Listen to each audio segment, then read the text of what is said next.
ধন্যবাদ সৃজিত মুখার্জিকে এরকম একটা গান সিলেক্ট করার জন্য। এটা একটা মাস্টারপিস গান। গানটা হচ্ছে সে চলে গেল।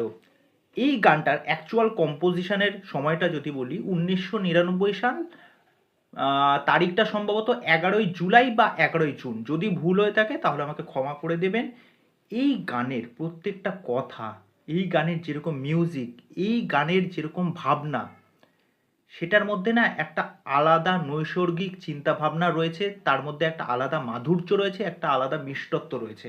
কবির সুমনের ভার্সানটা যখন আমি শুনলাম, দেখো কবির সুমনের এখন অনেকটাই বয়স হয়ে গেছে এবং আমার মনে হয় তার ভয়েসটাকে ডি এজিং করা হয়েছে এবং সেই পুরনো ফ্লেভারটা যেন এই গানে পাওয়া যাচ্ছে। সত্যি এই গানের মর্ম, এই গানের অর্থ যারা বুঝবে, কবির সুমনের লেখা আরেকটা গানের কথা আমি মনে করিয়ে দিই তোমাদেরকে।